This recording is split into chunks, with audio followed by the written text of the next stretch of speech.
You know, some stories are just whispered. Others are told around a campfire. But every once in a while, a story is thrown from the gallows and it becomes a challenge that echoes for centuries. Today, we're diving into one of history's greatest unsolved pirate mysteries, the hunt for the billion-dollar treasure of Olivier Levasseur. We're going to try and separate the real pirate from the paperback, the hard facts from the fantastic legend. It all starts right here. Picture this, July 7th, 1730, on Réunion Island in the Indian Ocean. A pirate named Olivier Levasseur is on the gallows, about to be executed. And just as the noose is tightened, the legend says he throws a cryptogram, a coded message into the crowd and shouts these exact words. It wasn't really a confession, it was a dare. A final, defiant riddle that would kick off a 300-year obsession. So, who was this guy? The man behind this epic legend? Well, Olivier Levasseur wasn't your typical run-of-the-mill pirate. He was born into a good French family, so he was educated, literate. He might have even been a naval officer at some point. He started out as a privateer, which is basically a legal, government-sponsored pirate. But, when the war ended, he just kept pirating. They called him La Buse, or the Buzzard, because his attacks were so incredibly fast and ruthless. Now, behind almost every great legend, there's usually a little kernel of truth. And for La Buse, that kernel was a real-life event so huge, so spectacular, it almost sounds made up. We're talking about one of the single greatest heists in the entire history of piracy. So, the treasure at the heart of this story, it's not just some little chest of gold coins. Nope. We're talking about a haul that in today's money is estimated to be worth over $1 billion. Think about that for a second. That's not just a fortune. That's the kind of money that could literally change the course of nations.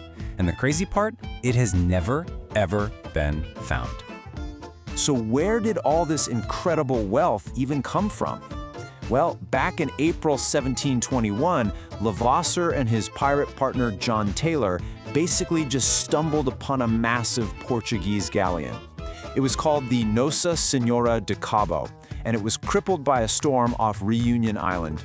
The ship was just packed with treasure, including the Archbishop of Goa and this legendary artifact called the Fiery Cross of Goa, a solid gold crucifix that was supposedly so heavy it took 3 men just to lift it. And listen, this isn't just some tall tale sailors told each other. This is real.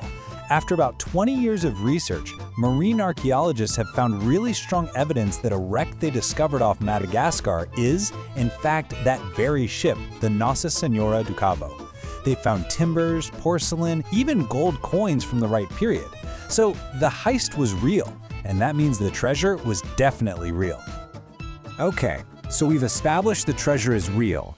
Now let's get back to the heart of the mystery, the map. That 17-line puzzle that Levasseur supposedly chucked from the gallows. For the better part of 300 years, this single document has been the obsession of treasure hunters, code breakers, and historians alike. The cryptogram itself is written in what's called a pig pen cipher. It's a pretty simple substitution code where each symbol stands for a letter. You see it associated with groups like the Freemasons sometimes. It looks pretty straightforward, right? But as decades and decades of failed attempts have shown us, its actual meaning is anything but simple. And the interpretations of this code are all over the place. They're wildly different.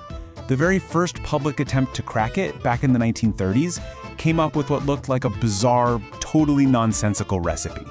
But then, fast forward to today, and modern researchers are arguing it's a super complex celestial map of the stars. It's like the code has become this historical Rorschach test. People see in it whatever they want to see. And this isn't just some academic puzzle people are trying to solve for fun. Oh no. The promise of Levasseur's treasure has driven real people to spend fortunes, and in some cases, their entire lives hunting for it.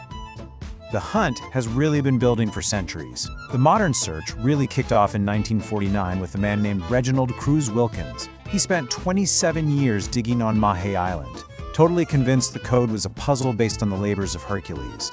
After he died, his son, John, literally picked up the shovel and kept the search going.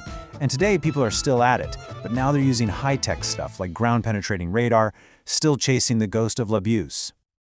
So, okay, The history is real, the treasure is real, the hunt has been absolutely relentless. But now we come to a huge turn in the story, where we have to ask a really important question about the map itself.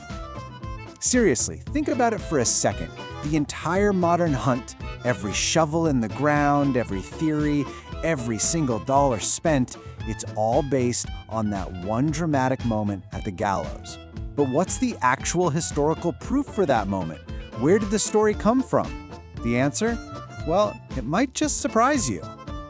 Turns out, the most important person in this story isn't a pirate at all. It's a librarian. His name was Charles de la Roncière, and he was a well-respected French historian. In 1934, he published a book. It was a paperback novel, and it told a very, very familiar story. And here it is. This is the big twist. There are no contemporary 18th century accounts of Levasseur throwing a cryptogram from the gallows. None. No mention anywhere of his famous last words. The very first time this story ever appears in public print is in Ronciere's 1934 novel. It seems the whole dramatic scene at the gallows was a 20th century invention created to frame a really compelling piece of fiction. So let's just break it all down one more time. Where does that leave us? Well, Olivier Levasseur, the Buzzard, was absolutely a real person. The billion-dollar heist? That really happened. The massive treasure? It is still out there, somewhere.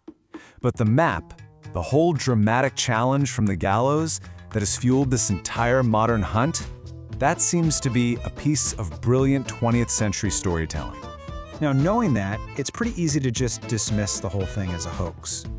But I think that kind of misses the point. The legend of Buse's treasure is still around today, not because every part of it is true, but because it's a perfect story. It's a story about defiance, about mystery, and about that tantalizing idea that a life-changing fortune is just one clever puzzle away. And that kind of brings us to our final thought here. Levassier's gold and jewels, they've been lost to the world for 300 years. But his story, this incredible blend of historical fact and literary fiction, it's inspired generations of adventurers and dreamers. And it really makes you wonder, in the end, which of those is the real treasure?